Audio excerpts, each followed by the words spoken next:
Hello and welcome to the EWU Cyber Defense presentation number 3.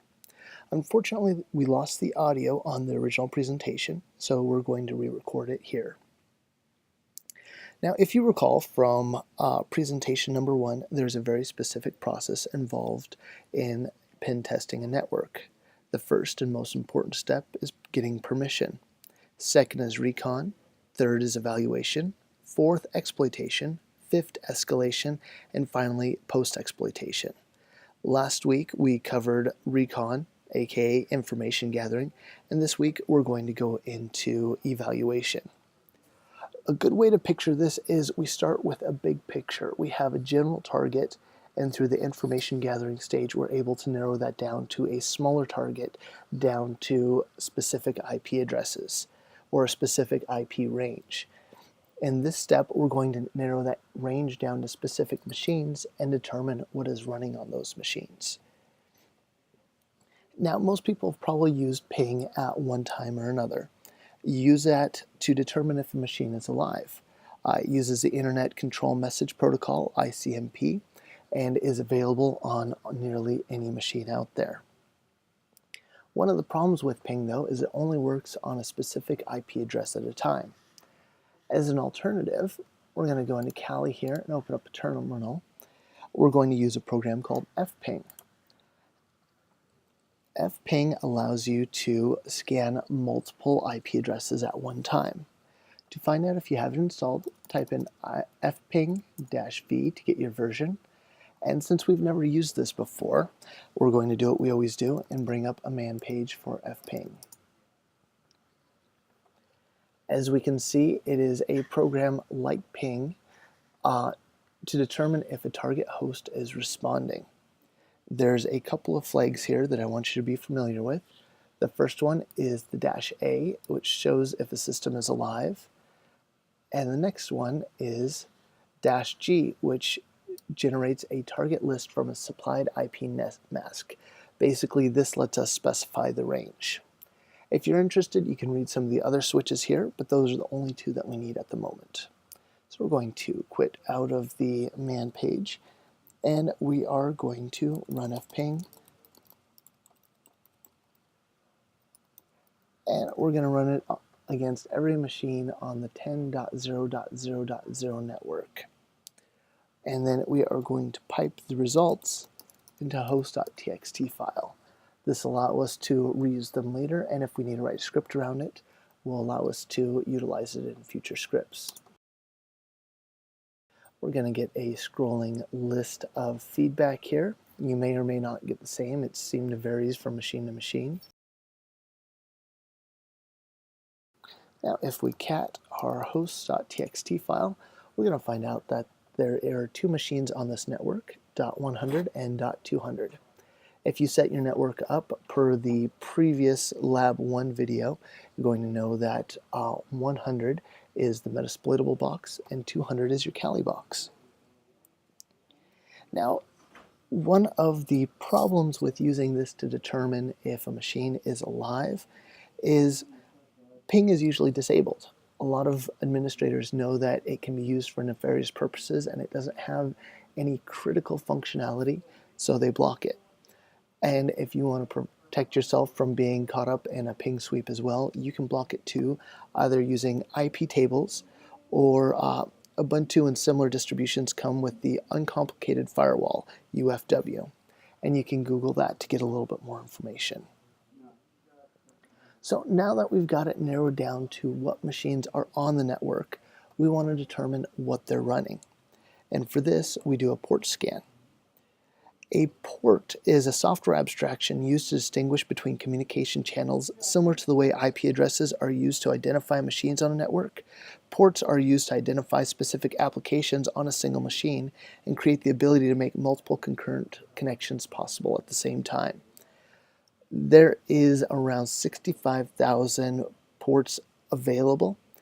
The first 1,000 or so are well known or reserved and typically require some sort of root privilege to bind to.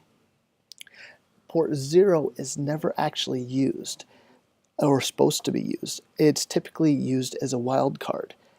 So a lot of port scanners will ignore that. However, there's nothing preventing people from actually binding to port 0. So hackers like to set up their, like to use port 0 whenever they're trying to make external connections because it is so typically ignored. So we want to make sure that we look into that anytime we're doing a scan. Now, when we're talking about common or well-known or reserved ports, these are things like port 20 and 21, which are used for FTP, 22 for SSH, 23 for Telnet, 25 for SMTP, port 80 for HTTP, etc., etc. I'll show a few more on screen here. A few to really keep in mind are 1433, which is MS SQL, and 3306, which is MySQL, and finally 3389, which is Remote Desktop Protocol, as well as 445 SMB. These are typically more prone to vulnerabilities, so if we see these, we can get kind of excited about it. Now, to determine what ports are installed or what ports are actively listening, we're going to use a program called Nmap. To determine if it's installed, again, nmap-v to get our version, and we do have a current version. And since we haven't used it before, let's go ahead and check out the man page. So as we can see here, Nmap is short for Network Mapper, which is an open source tool for exploration and security auditing. It rapidly scans large networks and also works against a single host. Now, Nmap is a huge program with over 100 command line options. A few of them I want to bring your attention to are going to be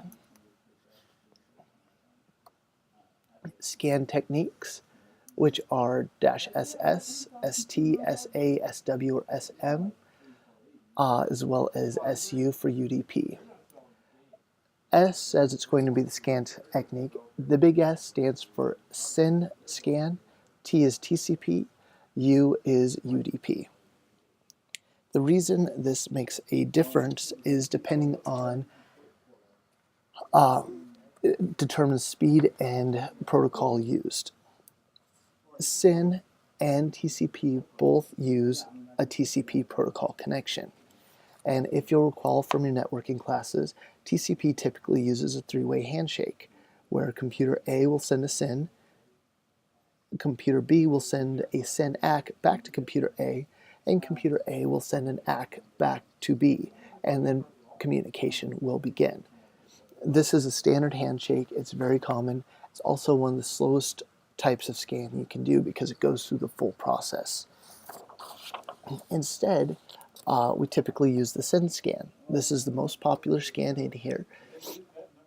It's faster than TCP, and it is the default scan type. And the way it works is with that three-part handshake. Again, computer A sends the SYN, computer B sends the SYN ACK, but instead of completing it, computer A then sends a reset. It's kind of like calling somebody up, and instead of going through, hello, who's this? This is Andrew, etc., etc., you just call them, they answer the phone, and you hang up. You know that there's somebody there. You don't have to go through the rest of the protocol. Typically, people ignore the fact that UDP ports are open and available. They can be more challenging to scan because UDP does not have a handshake and no reply is typically sent from the server. This makes it much, much slower. But if we append a V onto the end of that, as you can see down here, that will probe open ports to determine the service or version. That will be a much better way of determining what UDP ports are open there as well. Now, there are multiple other types of scans available, such as XMIS, ACK, window, null, and more, but we're not going to dig into those today. The next command that we want to look at is -NSN. This can be a ping scan. We don't have to use the fping. We can do everything from Nmap, but it's good to know multiple tools. And the -P specifies specific ports. You can either do it and list a single port, a range of ports, or ports depending on protocol type as a list, comma separated. If you just do a -p-, it will scan all available hosts. The next one we want to look at is -pn. This treats all hosts as online. It skips the host discovery phase. So instead of trying to do a scan, it immediately just scan. It doesn't try to narrow down the list to who's alive. It treats everybody as alive. This will help if ICMP has been disabled. We also have an option for setting the timing with the -t option. This can be a number between 0 and 5. The higher is faster. However, faster is less accurate and slower is harder to detect. Finally, we have -O, which enables OS detection. This is very handy because we are able to figure out what OS we are going up against, which helps us narrow down the types of approaches we're going to take. Now we're going to quit out of the man page here, and we're going to actually run a couple of scans here. Nmap -p-, which means we're going to scan all ports. -ss, this is going to be a SYN scan. -O to get the operating system, and 10.0.100 because we detected that one earlier.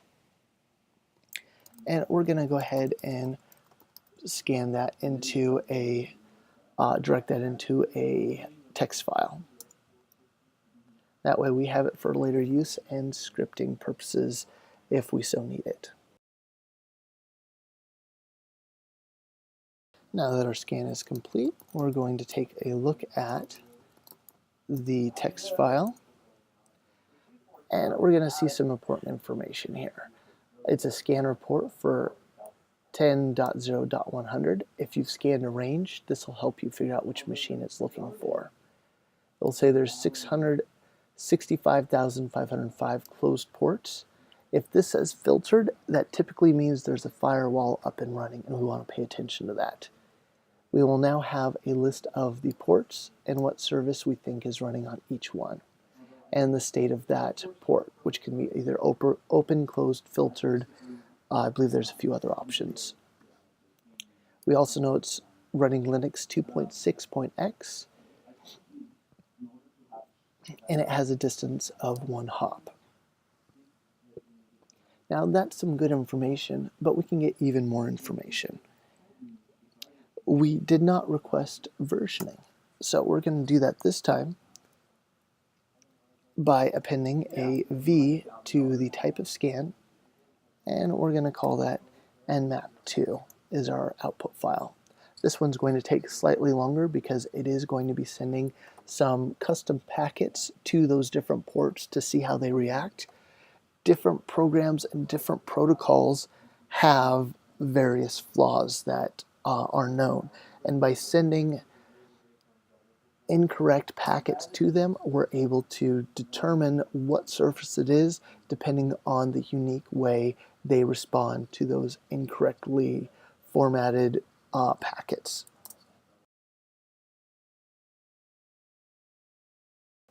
Our scan is now complete, so we can take a look at the results. And as you can see, we have a new field here, which provides the version of the software running on that specific port. This really helps us narrow down what is available and what attack vectors we have available to us. So as you've noticed, first, we're always in a constant state of refining and narrowing down and narrowing down. We started with finding the computer range that we're looking for, then specific computers in that range, and then ports in that range. Now we want to find out about the various vulnerabilities available to the services running on those ports. There are a lot of vulnerability scanners out there, but Nmap provides some additional functionality that will provide for that. Nmap has a scripting engine known as the NSE, and this allows people to write specific scripts for one of a handful of categories, which include auth, broadcast, brute, default, discovery, DOS, exploit, external, fuzzer, intrusive, malware, safe, version, and vuln. You can run a single script or an entire category. In this case, we're going to go ahead and run an entire category.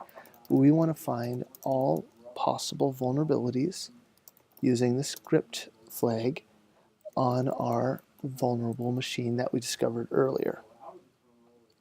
And again, we're going to pipe that into a text file. Now this runs a ton of scripts, so this is going to take a very, very long time.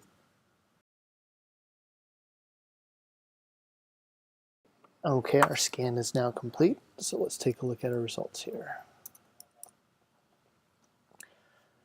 So what this will do is it'll give you a full scan, including various vulnerabilities that it may have found. In this case, on port 80, it looks like we are running a TikiWiki, which has some vulnerabilities to it, a test page, and PHP info, which will give full configuration information, and PHP myadmin. Not necessarily a vulnerability, but a nice attack vector if you can either use default passwords or brute force the password. But as you can see here, they will give you possible references as well as they will give you possible descriptions as well as a link to it so you can get more information and different approaches that you can take to try to cause some problems. This file will go on for quite some time here. As you can see, we've got a lot of vulnerabilities on Metasploitable, which is understandable. That's the way we built it. Now, Nmap isn't the only vulnerability scanner out there. There are others, such as Nessus. For lab number 3, I'll show you how to install that, but for the moment, we're just going to start it running. Now, Nessus runs as a server, which you connect to with your web browser, and if you can't remember the port because it doesn't always tell you, you can run the netstat-tap command and see that, hey, look, we've got something running on port 8834. So we're going to open up our web browser. Iceweasel's built into Kali here.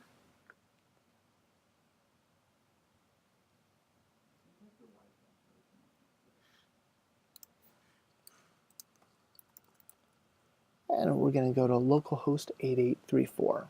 One thing you might notice is it is not an HTTP, but an HTTPS. The first time you go here, you'll probably have to accept a security certificate. Now, Nessus is an amazing vulnerability scanner. It has numerous plugins and is updated constantly. It can be a little overwhelming to work your way through the first time, but there's a lot of online documentation available, and I'm hoping after we do our overview of this process that this is one of the items that is explored in much more depth than this initial overview here.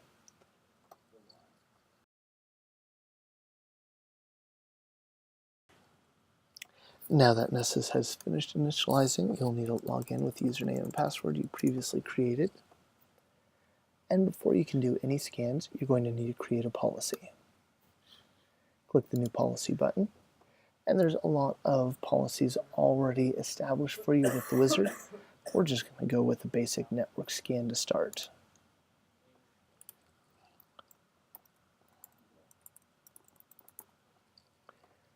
We're going to set a name, leave this to private, and go to Next.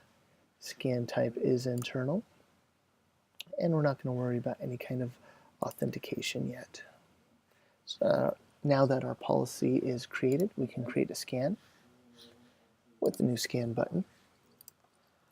We are scanning the Metasploitable machine, and if you remember, its address was 10.0.0.100.